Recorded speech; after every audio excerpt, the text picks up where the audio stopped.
Welcome to our monthly update for, where are we now, May? May. So this is our April update, a couple of days late. First time we've recorded it on video as well. I've always been against the idea of podcasting on video, but we thought it'd be fun, given it's the two of us, to have a chat and let you know exactly what we've been up to in the property world over the past 4 weeks. Yeah, and a couple of people have genuinely said to me that they prefer to consume content on YouTube and would rather watch a video than listen to a podcast. I think I'm that kind of person, so here we are. Actually. Yeah. We'll keep it short and sweet as usual. Our monthly updates usually only run for sort of 15 minutes or so. And actually, given the whole Covid-19 lockdown, there hasn't been a huge amount of progress, but a lot of people are saying, what are you guys up to? How are you keeping busy? Are you still progressing with your property investment? So I thought it'd be fun to run through some of that stuff. As we did with the last update though, I thought it'd be good to start with a quote that I came across on a podcast by James Wedmore over the past couple of weeks. I've started listening to a lot of podcasts whilst I'm out running. I used to listen to them whilst I was driving, but obviously don't drive anywhere anymore, so running is now my new time for sort of audio content, which is cool. And it was something that we've heard millions of times before, right? But it's the idea of a plane taking off in New York, heading for, Australia. If it's 1 degree off course, by the time it gets there, it's completely the wrong place. And it's just how such a small mistake in your heading can have a huge impact on where you actually end up. And it's something that we've been talking about a lot. We ran a challenge on goal setting at the start of the year. We regularly, monthly, quarterly, annually review where we want to end up and how we're going to get there. And I think we constantly need to be doing this course correction, making sure that we are heading in the right direction, because even those small changes in the direction that we're heading can make us end up in completely the wrong place. So just something to keep in mind as we're reassessing what we're up to during lockdown. A lot of us are planning for what we're going to do when the time comes, and ultimately we need to know where that destination is so that we know that we're actually going in the right direction. But we also need to make sure that we're constantly checking and making sure that we're staying on track throughout the process as well. So yeah, just a little quote there that I thought would be nice to start us off. Great quote, although would have been more appropriate for a boat, not a plane. Yeah, but the problem with boats going off course is, it's not just a case of turning the handle. You've got tide and current and wind, and planes are just easy. Too complicated. Flying a plane, if Everybody you're a pilot, knows how to fly a plane. That's a piece of cake. Sailing a boat takes real skill. Anyway, first thing I wanted to touch on in terms of progress over the past month is our SAS, our small self-administered scheme pension, which I rather delightfully handed off to you because I've got no idea what we're up to with that. But it's something that you've been looking at for probably the past month pretty much now, hasn't it? Yeah, so for a bit of background, I guess, most of you will be aware that Mike and I did both start in the corporate career, and sorry for that background noise, that's Douglas doing loops round us, which is what that pitter-patter sound is. Mike and I started in the corporate world, so you did about 5 years in the corporate world before you left to do property full time, and I did 2 roles in the corporate world, spanning about 8 years in total. So it was fairly well paid roles that we had, both of us. So our pension pot isn't huge because it was only a few years, but it's decent enough and it's worth doing something with. So we decided to go and look into the whole SAS process and see what we could do with it. So like Mike said, he handed responsibility over to me. I've been working on it about a couple of weeks now. Now, people had warned me in advance that it's quite a lengthy process and it does take a bit of time. I think we were told about 3 months to expect minimum to be able to access the funds, but possibly up to 6 months. Yeah, and initially I didn't really understand why. So step 1 was I completed this kind of online education program, kind of explaining to me what a SAS was and what it could be used for and what you needed to do in advance, and that was all really easy and I kind of fired through that in a day. But then there seems to be a lot of hoops to jump through, and you need to cross a lot of T's and dot a lot of I's, and everything takes time. So we had to wait a week and we had a call, and now we're waiting another week and then we've got another call. So nothing about it so far, Touchwood, is overly complicated, but it just seems from an admin point of view and a process point of view, it all needs to be very in line and above board, which I totally get and understand, but I definitely think, like the legal process, it could be a bit quicker. Yeah, and I imagine as more people look at SASs as an option and more providers come to the market, it will become easier. I know Kevin, who we're working with, is trying to make the process as easy as possible, and I think the education piece helped a little bit. Yeah. But yeah, just from an admin point of view, We had to get on the payroll for one of our companies that's going to be our trustee or whatever, wherever the funds are going. Because we've got sole trader companies as well. Long story short, we're not on payroll for any of our companies, so we had to have that.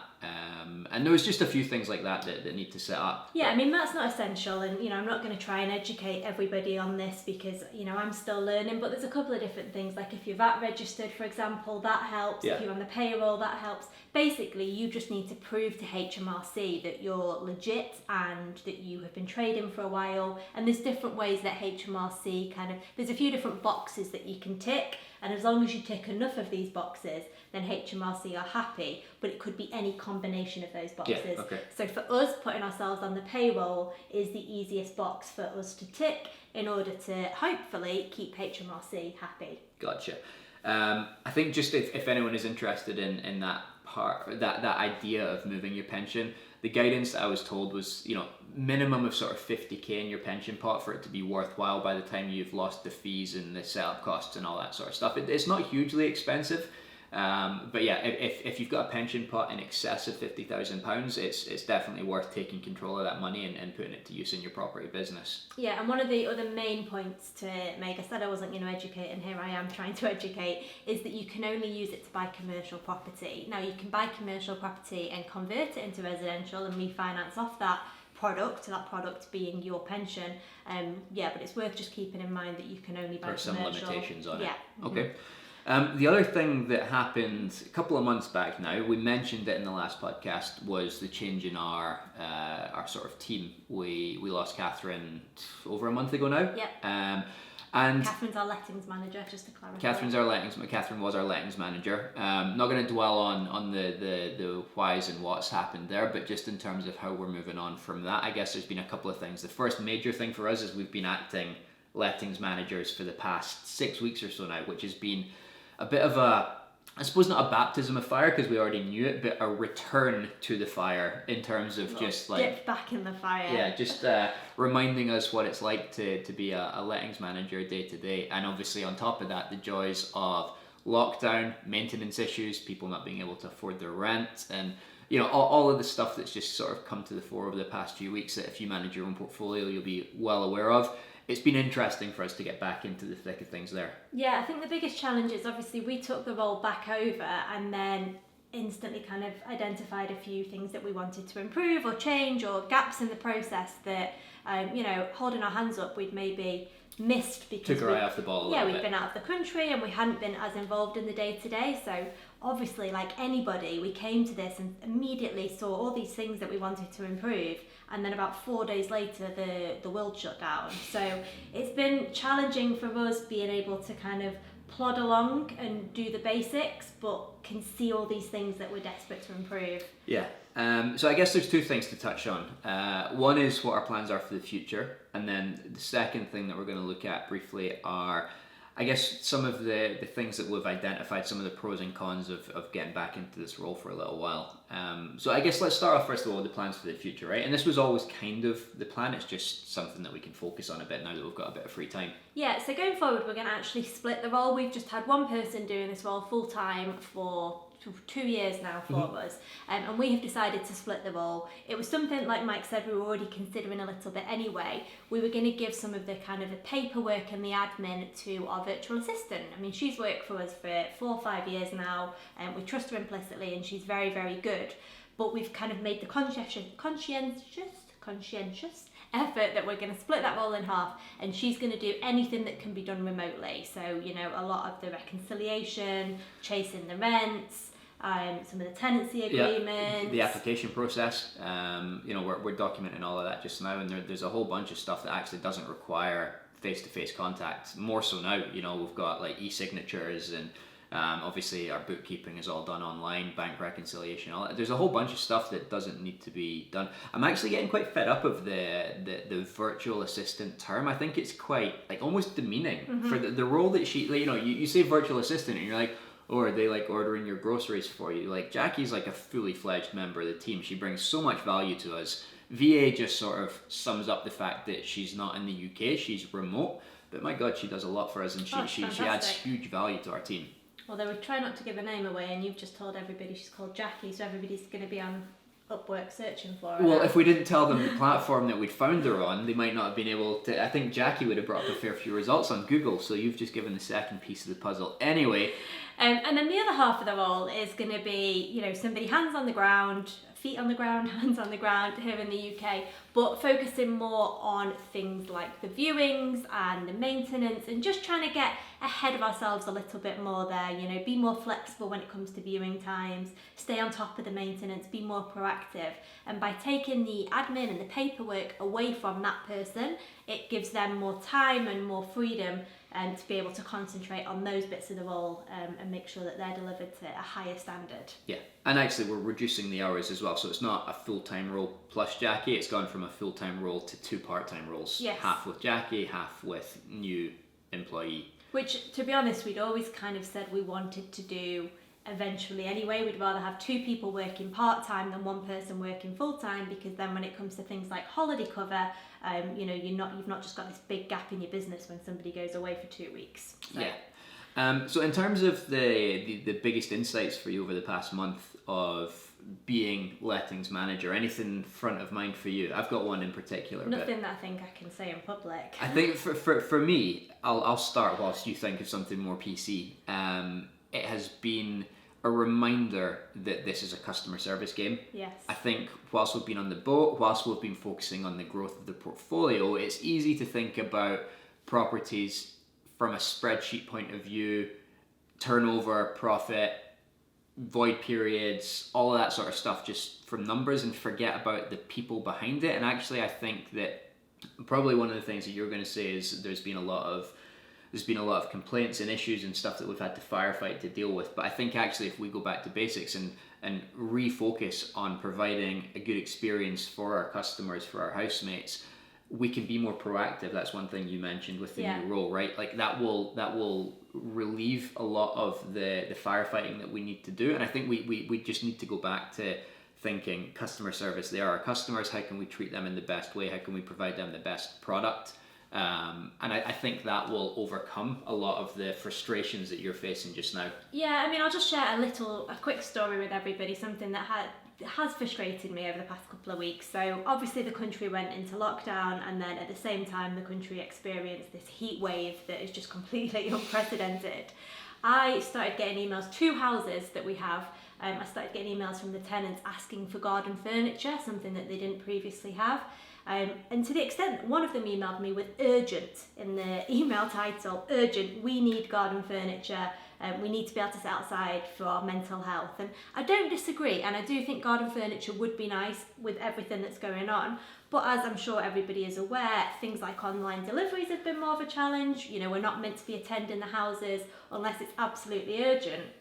So I was trying to look for a way to get some garden furniture delivered that would minimise the contact, and just trying to kind of balance, you know, what really is a priority. And I must have had probably about 10 emails in total from them kind of chasing and asking for garden furniture. Long story short, I managed to arrange some kind of pre-built picnic benches, so nobody needed to be on site to assemble them. The guy could just deliver them to the garden, not interact with any of the tenants. I got them all delivered last week, and I'd sent the tenants an email saying, you know, they're being delivered, could you let me know when they arrive? And I didn't get a single email from any of the tenants to tell me that A, they'd arrived, or B, to thank me, acknowledging, you know, I put a lot of effort into finding this garden furniture, and after pestering to get it, not one of them took 2 minutes to say thank you. And, you know, it I won't lie, it really, really frustrated me. Yeah. Feels a bit ranty though. It is, well, it's therapeutic. Okay. Maybe this is me just letting it all out. So what's the lesson learned from that? Don't buy garden furniture during lockdown. Don't buy garden furniture during, you know. But back to your point about delivering the best customer service, if they'd had the garden furniture in the first instance, maybe that wouldn't have happened. Yeah. They'd have probably found something else to rant about, but that wouldn't have happened. Yeah, I'm glad we got back to some value, some lesson that we could learn from that. So yeah, it's been an interesting experience for sure. And the good thing is, going into the hiring process, we're much more aware again of what the role actually looks like, where we need help, what the people are going to be doing day in, day out. Okay. Yeah, just I suppose on that, I don't know. I've got a note here to mention the weekly schedule overview that we recorded of it. We've been recording a bunch of videos recently, actually, which has been fun. But for some reason, there's a note here saying that we recorded a video, released it last week or the week before, about our weekly schedule. You'll have heard it on the podcast. You might have seen it on YouTube. I'm not really sure the relevance of that, but go and check it out because it was a good episode. But what we wanted to talk about next was Underbank, the project that I have been visiting on the daily, harking back to our original days of me sort of on site, toiling away constantly. Just you? Well, both of us, but more me now because I'm bored. I'm not actually doing anything. I'm just going taking pictures of tradespeople and bothering everyone and not getting anything done. But it's been good fun to see things moving there despite the lockdown. We've been isolating our team. There've been one team of people on site at a time, and it's a big old site so they can distance whilst they're there. But yeah, it's been really nice just to see things start to progress there, and we've got a much better idea now of how that project is going to progress. We split it into 2 phases. If you've not come across it before, there's a bunch of content on it that I can put in the show notes. We've got a site tour which runs you through the plans for it. But in a nutshell, it's a commercial building. We're going to retain the ground floor as commercial and convert the upper floors into 2 apartments. 2 of the apartments have actually got a separate entrance. 4 apartments.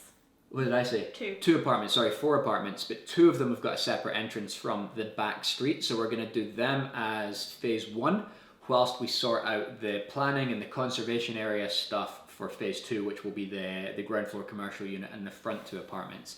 So we've made really good progress on the renovations for the back 2 apartments. The strip out is pretty much complete. Actually, it is complete. They've now started on the front 2.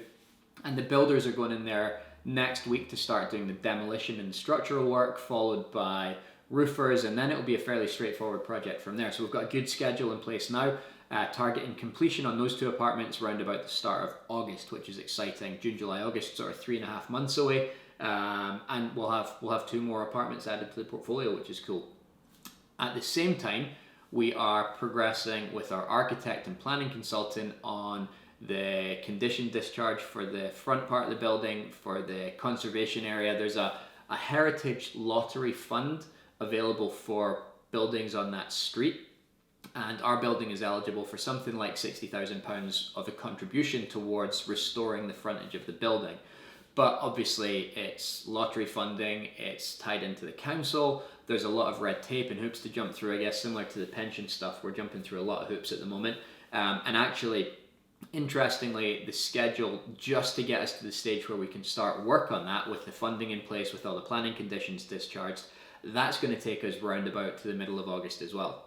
So from a timing point of view, it works really well. We can roll off phase 1 straight onto phase 2, but it's just really interesting to see when you take on bigger projects that have got more complexities from a planning point of view or funding, it can take you just as long to get through all the red tape as it actually takes you to complete a simpler project. Phase 1, 2 apartments, no conditions, they'll be done and dusted by the time we've just sorted out all of the paperwork to start the front 2. So it's nice to see progress there, but it's very much sort of a tale of 2 projects with the differences between them. You're getting a little bit excited about the interiors of it as well, right? We found some nice terrazzo tiles that are going to be incorporated. We did. We managed to, when we did the strip out, we found loads of terrazzo tiles, actually 4 different varieties of terrazzo tiles, which I said, oh my goodness, look at all these terrazzo tiles. Is that what you said? Oh my goodness. I said, oh my goodness, and Mike was like, a what now? I've been educated on terrazzo this month. But it's nice because I think we've mentioned before, our plan is to use 2 of the 4 apartments as serviced accommodation, and 2 of them will be single lets. And don't get me wrong, I love doing the HMO interiors, but we always have to be kind of budget conscious and mindful of what is value add from an interiors point of view there. Whereas on the serviced apartments, we can have a little bit more fun and I'm allowed to spend a little bit more, and I don't need to think as much about functional, I can think more about design. Okay, so moving on, just I guess a quick fire round now. Other Covid-19 updates. So I mentioned last month Hall Street valuation, which was our most recent 8-bedroom commercial to HMO conversion, was completed Jan-Feb. Yep. Refinance process was going through. Valuation was scheduled for the Tuesday after lockdown was announced, and that was put on hold. because it's an HMO, because we're targeting a commercial valuation, they're not happy with a desktop appraisal on that, so we need to wait for a physical site visit, physical valuation. And unfortunately at the moment, still no further progress on that. Hopefully Boris's update on Sunday might give us some insights into when that can happen, but for the time being, we're still sitting on a bridge with that, and it looks like we're going to be for the foreseeable future, I guess. So yeah. Frustrating, but such is life. At least we've got 5 of those 8 rooms filled. For the record, we're not filling HMO rooms during lockdown. I think that's pretty much against it. I know some people are, but our view is that that's not the most responsible thing to do. So we've got 5 rooms. It's covering the costs. It'll be nice to get that off onto a longer term mortgage, but for the time being, we're sort of stuck. Yeah, and just talking about rooms, so in terms of rents collected, I think initially when this whole thing kind of blew up, we had a lot of tenants panicking, emailing saying they wouldn't be able to afford to pay the rent or they'd lost their jobs, but actually in reality, with all the help that the government's provided and with a bit more clarity, most of them have paid their rent. Yeah. We've got the odd one that hasn't, but that's fairly normal. Even if coronavirus wasn't around, we'd have the odd one that we'd have to chase for the rent, but actually most of them have kept their jobs and they're working from home, or they've been furloughed and they can still afford their rent. So that's not really been an issue for us, but what we have seen is a lot more tenants give notice. A lot of them have moved back in with the parents, they're at the end of their 6-month tenancy with us, so they've just decided to give notice and move back in with the parents. We might find that some of them come back once lockdown eases, but I guess for them it's the sensible thing to do. A lot of them were moving home anyway, so if they were at a break in their tenancy, it's been unfortunate.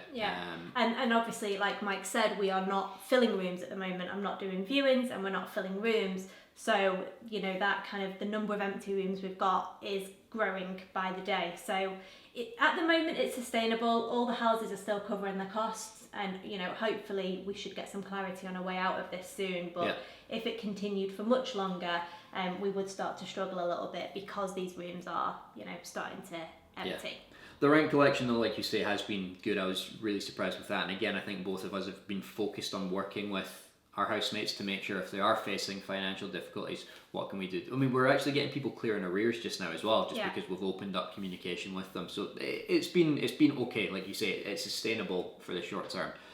The serviced accommodation on the other side, the apartment we're sitting in, one above us, they started out okay. We maintained sort of 50% occupancy across the 2 apartments for the first few weeks, but now things have really slowed down. All of the Airbnb cancellations, Airbnb, Booking.com, they're all really restricting the amount of promotion that they're doing for apartments, no direct bookings, bunch of stuff going on there that's limiting it. Most of our bookings at the moment are coming from local people that we're reaching out to through Facebook groups, through our contacts, and rather than being sort of 2 to 3 night stays, which was our typical here, we're actually getting people who are coming for like 2 weeks or a month.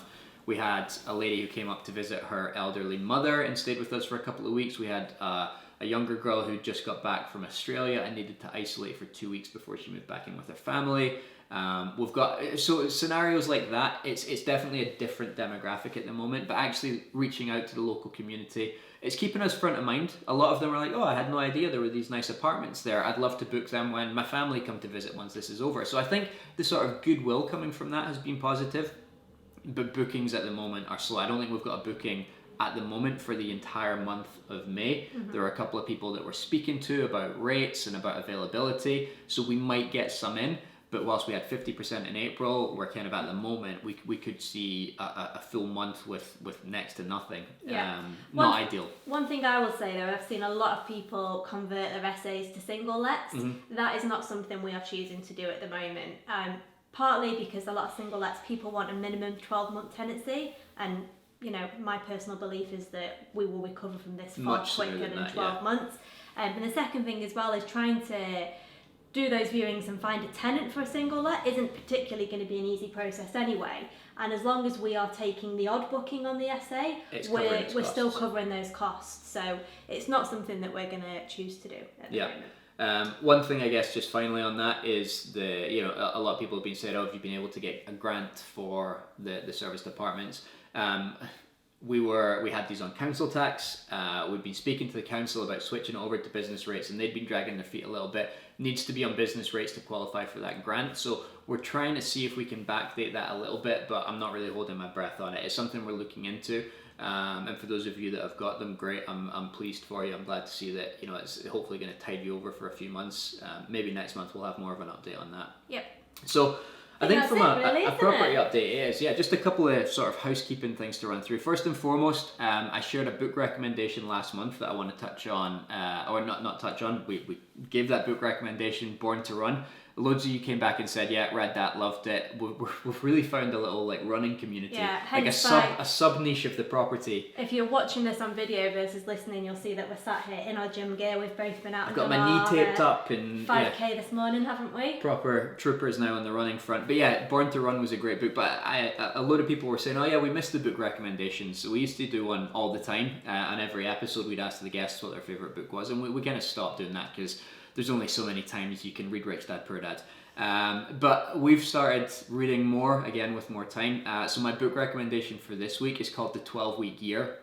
I actually mentioned this in the episode that we did about our weekly scheduling, the idea of 90-day sprints. And it's something that we have been doing, looking at sort of 3-month chunks for probably about 9 months now, and find it really effective. Rather than setting annual goals, breaking it down into more sort of bite-sized chunks really helps with our focus. It helps us achieve more. We know exactly what our priority is for that period of time. Trying to set priorities for 12 months, it's a nightmare. You're never going to know what is going to be the situation 6 or 9 months from now. I mean, look at COVID, for example. Like, things change quickly, but we can really get a good idea of what the priorities are for the next 3 months.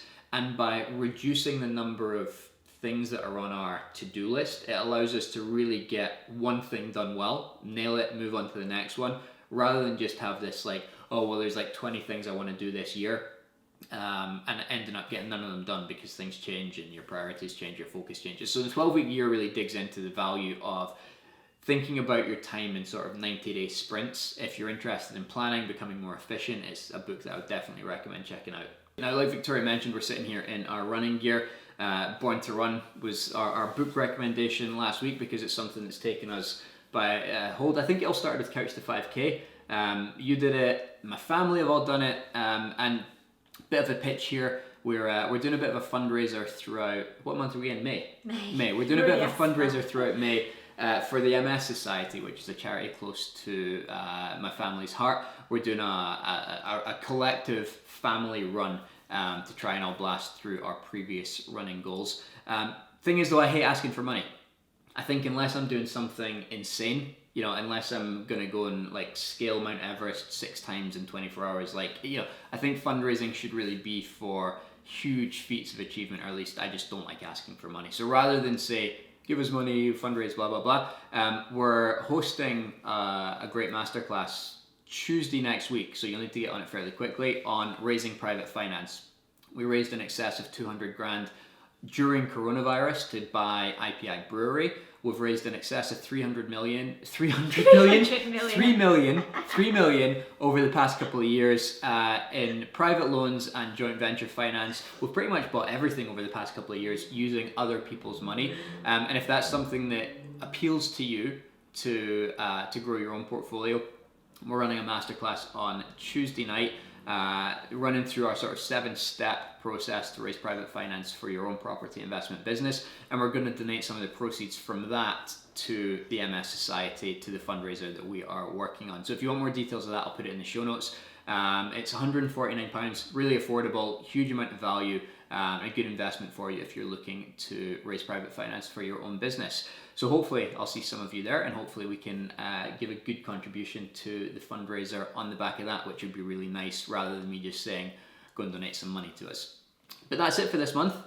We'll be back again next month with another update, but we've got a whole bunch of podcasts between now and then. We've got some great guests coming up. Emma Stubbings is on the show, Katrina Jones, some really exciting investors. Actually, there's a big female influx over the next few weeks, so that's cool.